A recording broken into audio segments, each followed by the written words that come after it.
The hotel clerk looked at me like she had just watched my life turn into a problem she could not fix.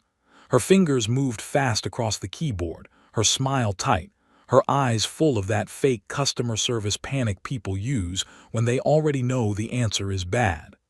"I'm really sorry," she said. "It looks like there was a system error." Beside me, Emily stood with her travel bag hanging from one shoulder, her blonde hair messy from the flight, and her face too calm for a woman who had just been told our hotel room had gone wrong. That should have been my first warning. "What kind of system error?" I asked. The clerk looked at the screen again like maybe a better answer would appear if she stared hard enough. Behind us, people rolled suitcases across the shiny lobby floor. A wedding group laughed near the elevators, and somewhere close by, a little kid was crying because his father would not let him press all the elevator buttons.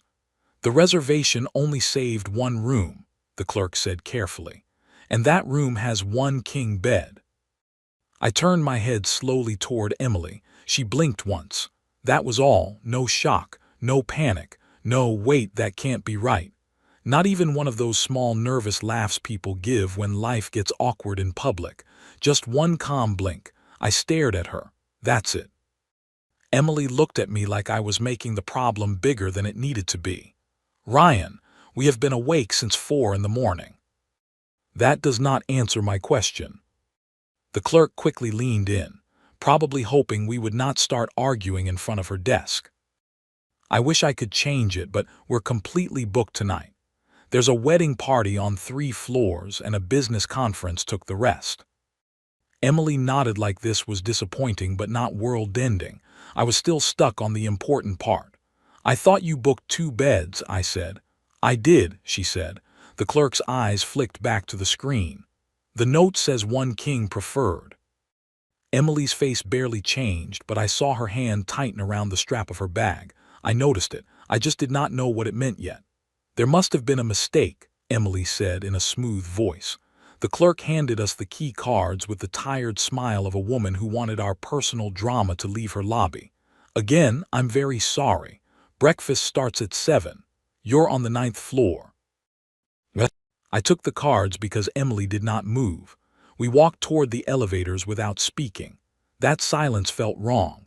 Emily and I had been best friends for almost 6 years. We could talk through anything. Bad flights, family fights, work stress, broken cars, terrible coffee, awkward dates, all of it. Silence between us usually meant one of two things. One of us was exhausted, or one of us was hiding something. At the elevator, I finally said, "I was really looking forward to 2 separate beds and emotional peace." Emily pressed the up button. "You get neither, be brave." That sounds very easy from the person who looked strangely calm at the desk. I looked tired. "You looked like someone accepting a plan." "I'm accepting that I need a shower and sleep." The elevator doors opened, and we stepped in with an older couple wearing matching vacation hats. They looked at our bags, then at us, then at the floor number like they had walked into the middle of a conversation they wished they could leave. Emily stared straight ahead. I stared at her reflection in the elevator doors. That was how we always handled uncomfortable things. We joked until the truth got bored and walked away. It had worked for years. We met at my sister's backyard barbecue when I was 24 and burning hot dogs like I had a personal problem with them. Emily walked over, took the tongs from me and said, "You cook like the food owes you money." That was Emily from the first minute. Funny, sharp, too honest, somehow easy to trust. After that, she became part of my life so slowly that I did not notice until she was already everywhere. She was the person I called when my truck would not start outside a gas station. She was the person who sat on my porch with me after my dad said things he could not take back. I was the person she called when her boss made her cry in the bathroom at work. I was the one who drove across town when she said she did not want to be alone, but also did not want to talk. My sister once told us we needed to either date or stop acting married in public. Emily laughed. I laughed too. Laughing was safer than answering. Now we were in Savannah for her cousin's engagement weekend because Emily said she needed one normal person there while her family turned every meal into a meeting. Somehow I was that normal person, which said more about her family than it said about me. The elevator opened on the 9th floor. Our room was at the very end of the hall because of course it was. I unlocked the door and pushed it open. The hotel had taken our awkward situation and made it romantic on purpose. Soft yellow light, white sheets, a small table by the window, no couch, no second bed, just one large king bed in the center of the room like it had been waiting for us personally. Emily stepped in behind me and stopped. I pointed toward the corner. Is that supposed to be a chair? That is a chair. That is not a sleeping chair. That is a chair where a man sits to tie his shoes and question his life. You are not sleeping in the chair. I did not say I was. I'm just judging our options. Our option is to act like adults. We have done that maybe twice. She gave me a look, then dropped her bag on the luggage stand. I placed my suitcase near the wall and tried not to stare at the bed, which was impossible. There was nothing else in the room big enough to stare at. The air felt too quiet. Every little sound seemed louder: her zipper, my suitcase wheels, the hum of the air conditioner, the soft click when she plugged her phone charger into the wall. I'm going to text my mom that we got here, Emily said. Tell her the hotel chose violence. She'll invite you to sleep at her rental house between my aunt and my grandmother. I love this room. Emily smiled, and for 1 second everything felt normal again. Then my phone buzzed. I thought it was my sister asking if we had arrived. She had already sent 3 messages teasing me about going to an engagement weekend with my not-girlfriend. But it was an email from the hotel, updated confirmation. I opened it without thinking. At first I only scanned the top: dates, name, room type. Then I saw the line under reservation changes, changed to one king bed, requested by Emily Carter. My thumb stopped. The room seemed to shrink around me. Emily was turned away, typing to her mom like nothing had happened. Her shoulders looked relaxed, but now I could see the careful stillness in her body. I read the line again. Requested by Emily Carter. I lowered my phone. Emily. She looked over. What? I held up the screen. Her eyes landed on it, and the color in her face changed just enough for me to know. Not a system error. Not a hotel mistake. Her. I looked at my best friend standing in the warm light beside one bed and said, "You changed it." Emily did not answer right away. That was the worst part. If she had laughed, I could have laughed too. If she had rolled her eyes and said the hotel email was wrong, I could have almost believed her. If she had gotten angry, at least I would have known where to put my own feelings. But she just stood there. Her eyes moved from my phone to the bed, then to the carpet between us, like the answer might be written there. "Emily," I said again, softer this time, "did you change our room?" Her mouth opened a little, but no words came out. That scared me more than the email did. Emily Carter never froze. She was the person who could argue with a gate agent without raising her voice. She could make a mechanic explain a bill until it finally made sense. She could tell my sister she was being dramatic and somehow make my sister thank her for it. But right then, in that warm hotel room, she looked afraid. "Yes," she said. I stared at her. "Yes, I changed it." I let out a breath that almost sounded like a laugh, but there was nothing funny in it. When? At the airport. I looked toward the window, then back at her. So the clerk was not wrong. No. There was no system error. She rubbed her forehead with 2 fingers. There was a system involved. I gave her a look. "I know," she said quickly. "Bad joke. Very bad joke." I set my phone down on the small desk by the window. Not hard, but hard enough that it made a sound. Emily flinched anyway, and that made me feel worse, even though I was not the one who had changed our hotel room into some kind of emotional trap. "What were you thinking?" I asked. She folded her arms, then dropped them again like she did not want to look defensive. "I was thinking you were going to leave." "I was not going to leave." "You joked about changing flights." "I joke about everything." "I know," she said. "That is the problem." I went still. She took a breath, slow and shaky. At the airport, when our second flight got delayed, you said maybe we should just go home and skip the whole weekend. You said it like a joke, and I laughed like it was a joke, but then I kept thinking about it. Emily, I was tired. So was I. Then why make this harder? Her eyes lifted to mine, because easy keeps saving us. That sentence landed between us and changed the room. I did not answer. The air conditioner clicked under the window. Down on the street, someone laughed, and the sound felt far away. Emily looked at me like she had been holding these words for so long that they had started to hurt. Another bed would have been easy, she said. Another joke would have been easy. Another weekend where my family looks at us like they know something we refuse to say, and we roll our eyes, and then we go home and pretend it never happened. Easy. My chest tightened. Because I knew exactly what she meant.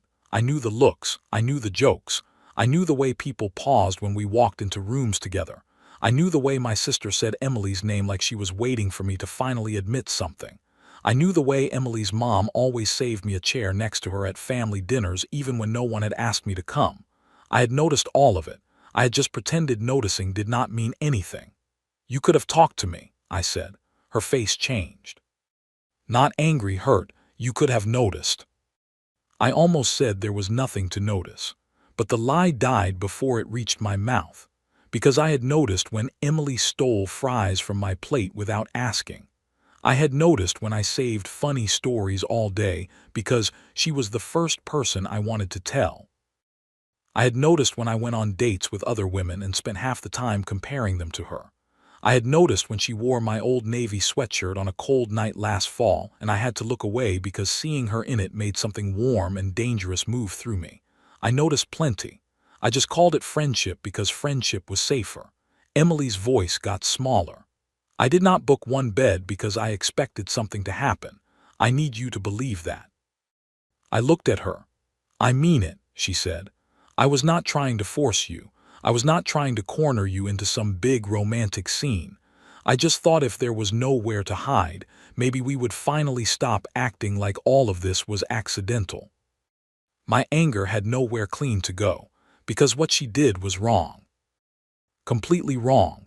If my sister heard this, she would probably hit both of us with a couch pillow for different reasons. But Emily standing there, scared and honest, was not trying to win. She looked like someone who had taken a foolish step because staying still hurt too much. I sat down on the edge of the bed because my legs suddenly felt strange. So what is this? I asked. A test? No. A confession. She gave a tiny laugh with no joy in it. Maybe. A very badly planned one. I looked at my hands. You scared me. I know. You made me feel like I was the last person in the room to understand what was happening. Her eyes dropped. I am sorry. I believed her. That made it harder. For a long moment, neither of us spoke. Her bag sat open on the luggage stand, and one of her sandals had fallen halfway out. My suitcase leaned against the wall. The one useless chair waited in the corner like it had seen too much. Finally, I said the thing I had buried for years. I stopped thinking of you as just my best friend a long time ago. Emily went completely still. I looked up before I could lose my nerve. I do not know when it happened. It was not one big movie moment. It just happened slowly. Then it kept happening. And I did not know what to do with it, so I did nothing. Her eyes turned shiny, but she did not cry. Emily was stubborn like that. That is painfully mutual, she whispered. I laughed once under my breath because somehow that sounded exactly like her. She sat beside me, careful to leave space between us. Do you remember your sister's Christmas party? She asked. I remember you made fun of my sweater. It had tiny reindeer on it. It was festive. It was loud. I smiled despite myself. She looked down at her hands. Your aunt asked when we started dating. I nodded. I remember.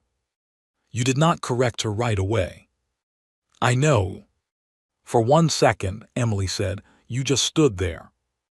I looked at her, and I hated how much I wanted you to say yes. That hit me harder than I expected. I remembered that moment. I remembered my aunt smiling at us.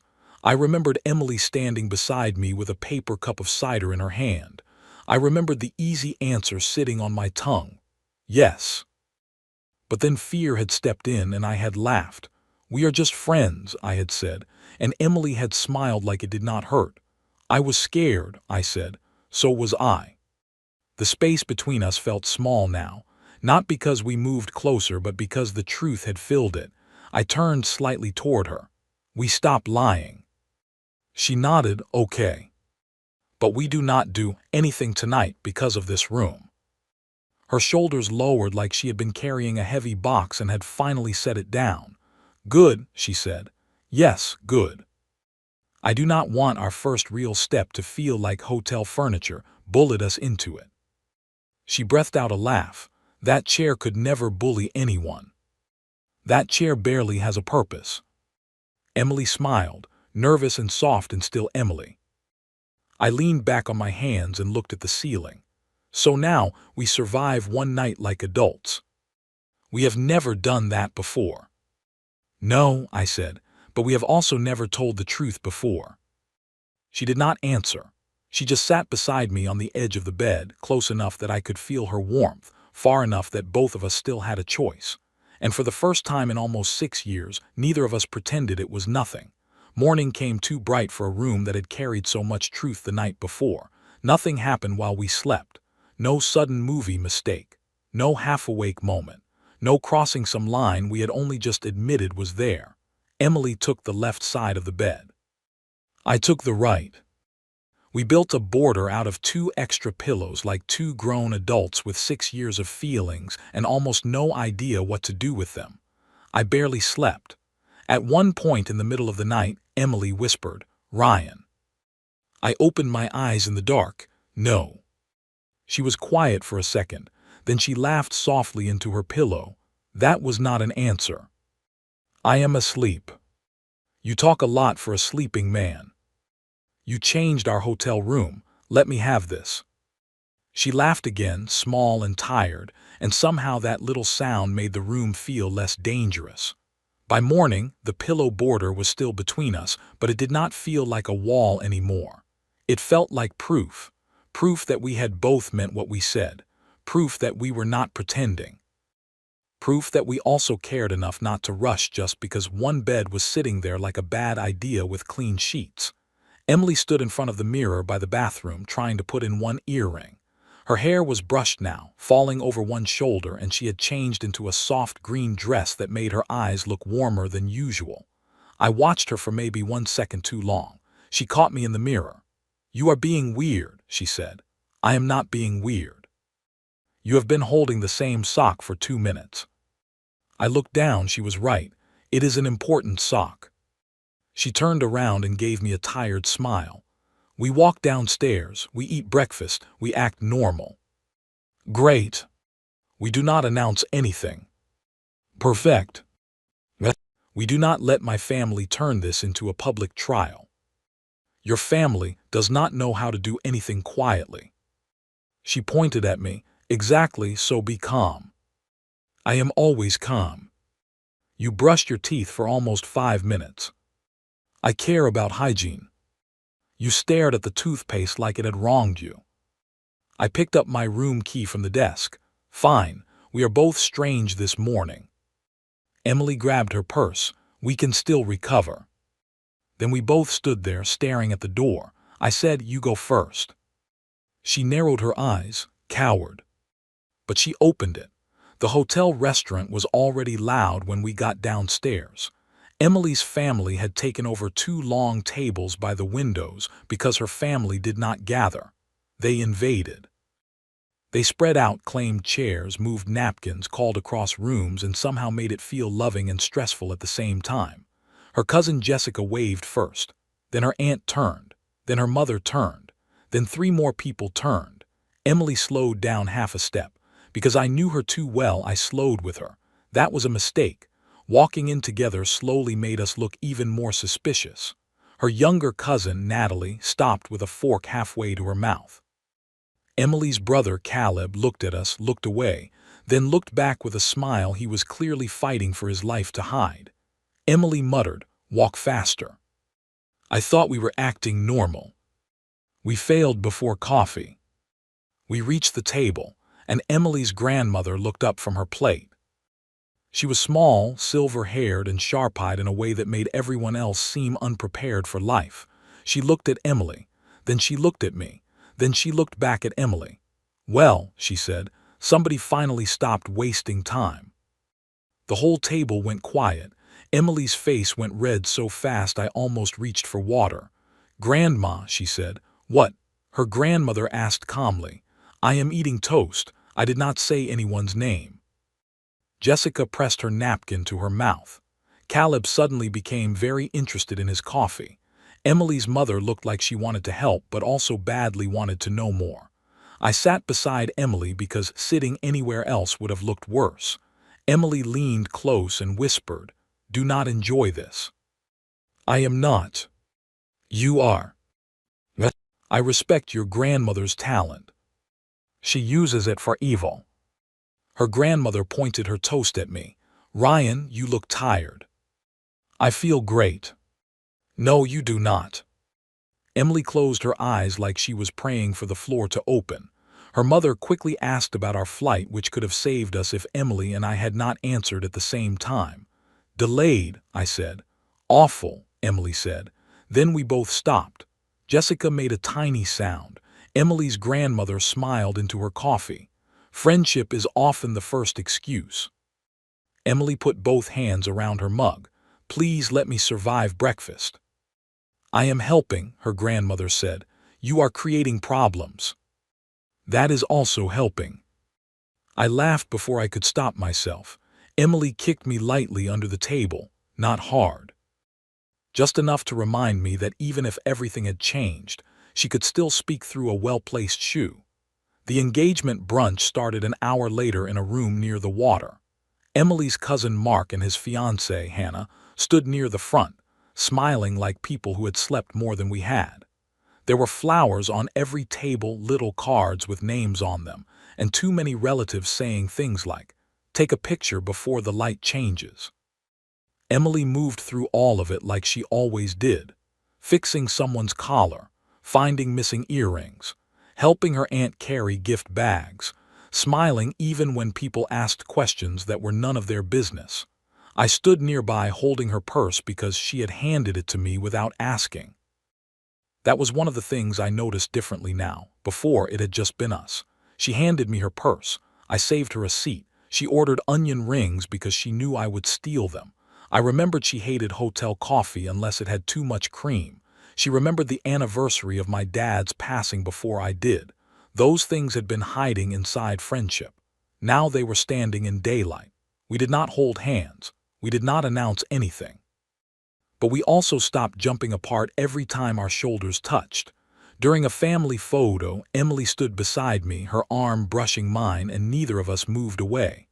Later, while she was trapped talking to two aunts, Jessica found me by the coffee table. "So," she said. "No." I did not ask anything. "You were about to." She grinned. "This makes way more sense than the dentist." I blinked. "What dentist?" "Oh," she said, "she did not tell you." Across the room, Emily saw us talking and immediately started trying to escape. Jessica lowered her voice. He took her to a restaurant with no music and explained his sleep schedule for 20 minutes. "That sounds painful." She looked bored for 3 straight dates. 3. "Relax," Jessica said. "You were still her emergency contact." That hit me harder than I expected. Emily arrived then, a little breathless. "Jessica, stop talking." I was being supportive.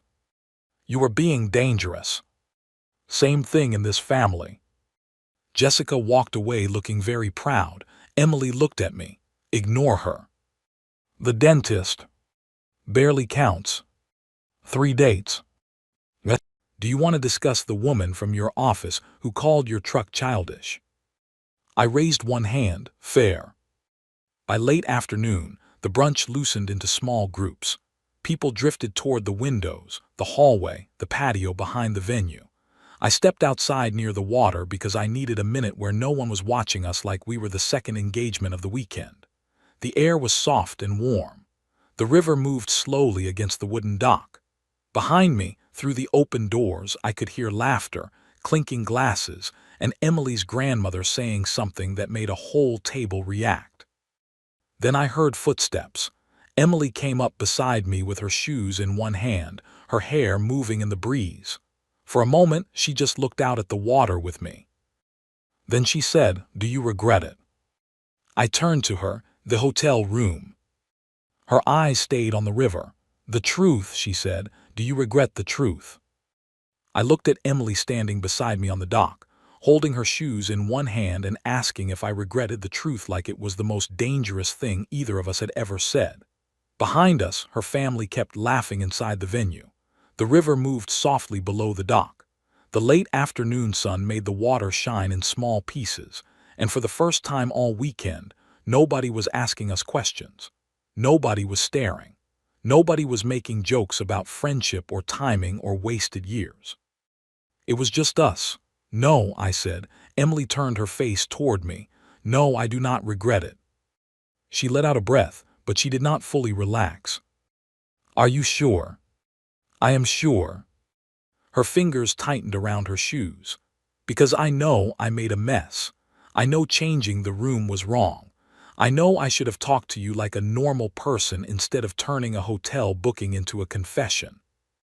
"It was a terrible plan," I said. She closed her eyes. "Thank you for being gentle." "It was a terrible plan from someone I happened to love." Her eyes opened. The word came out before I had time to dress it up or hide it behind a joke. Love. It stood there between us, plain and honest, and I felt my whole body go still. Emily stared at me. I almost took it back, not because I did not mean it, but because years of habit told me to make things safer. Add a joke. Change the subject. Laugh before she could see how badly my heart was shaking. But I did not do that. I stayed quiet. Emily's eyes turned shiny again. This time she did not fight it as hard. "You love me." I swallowed, "Yes." She looked down at the dock for a second, then back at me. "As your best friend." "As my favorite person," I said. "As the woman I call first. As the woman I compare everyone else to. As the woman who has been standing in the middle of my life for so long that I stopped knowing how to imagine a future without her." Her lips parted a little, but she did not speak. I took one slow breath. "And yes," I said, "as more than my best friend." Emily laughed once, but it broke softly at the end. She wiped under one eye with the back of her hand. "That is very inconvenient." "I know. I had a whole plan to be careful and slow." "But we can still be careful. You just said you love me on a dock. I can say it carefully." She laughed again, and this time it was warmer. Then she stepped closer, close enough that her shoulder almost touched my arm. "I love you too," she said. The words hit me in the chest like I had been waiting years to breathe and had only just remembered how. Not loudly, not dramatically, just Emily standing barefoot on a dock in Savannah, holding her shoes and telling me the truth. I held out my hand. She looked at it. For 1 second I thought about how many times we had touched before without letting it mean anything. Her hand grabbing my sleeve in a crowd. My arm around her shoulders during a cold football game. Her fingers brushing mine when she passed me coffee. Small things. Safe things. Things we could explain away. This time there was no excuse. She placed her hand in mine. Her fingers were cool from the breeze. Mine closed around them like I had been trying not to do it for years. I said, "Then choose this with me." Emily looked at me and I saw fear cross her face. Not fear of me. Fear of losing what we already had. Fear that love could break the friendship that had kept both of us standing through so many hard days. "I do not want to lose you," she whispered. "You are not losing me." "Things change." "They already changed," I said. "We just finally admitted it." She stepped closer. No music started. No perfect movie moment opened around us. Nobody clapped from the doors. The sky did not turn gold just for us. It was just Emily and me beside the river with her family inside and my heart beating too fast for a man trying to look calm. Then she kissed me. It was soft at first, careful, almost questioning, like both of us were waiting to see if the world would fall apart when our mouths touched. It did not. The world stayed right where it was. That was the best part. When she pulled back, she kept her forehead close to mine. We both laughed softly because there was no other way to handle the fact that something so new felt like it had been waiting for us forever. That was annoying, she said. I smiled. Good annoying or bad annoying? Annoying because we could have done that a long time ago. Maybe. She gave me a look, Ryan. Fine, a very long time ago. She smiled and I felt something settle inside me. When we walked back inside, Emily let go of my hand before we reached the doors, but it did not feel like hiding. It felt like keeping one small piece of the moment just for us before her family turned it into a full meeting. Of course, her grandmother noticed anyway. From across the room, she raised her coffee cup at me like she had won a private bet. I pretended not to see it. Emily leaned close and whispered, "Do not encourage her." I am not even looking at her. She knows. She always knows. The rest of the weekend moved fast after that. There were more pictures, more hugs, more family stories, and more jokes from people who thought they were being subtle. Emily and I did not make an announcement. We did not need to. Something about us had shifted and everyone with eyes could see it, but we kept it quiet. Sometimes her shoulder rested against my arm. Sometimes I caught her looking at me from across the room and smiling like we had a secret. Once, while her cousin opened gifts, Emily leaned into me for a few seconds and I felt calmer than I had all weekend. Sunday morning, we packed our hotel room in easy silence. The bed was neatly made. The little chair still sat in the corner, useless and judgmental. I pointed at it. That chair deserves no credit. Emily zipped her bag. The chair knows what it did. It did nothing. Exactly, it stayed out of our business. I picked up my suitcase. Next time we need a romantic breakthrough, we are not using hotel logistics. Agreed. We could try talking. She made a face. Let's not become different people overnight. I laughed and she smiled at me from the doorway. For a second I saw both versions of us at once. Best friends, something more. Not two separate things, but one truth that had been growing slowly under the other. On the drive home, Emily fell asleep for the first hour with her head turned toward the window. I kept both hands on the wheel until she woke somewhere outside South Carolina, yawned, and reached across the center console without looking. Her hand found mine. I held it. No joke. No speech. No panic.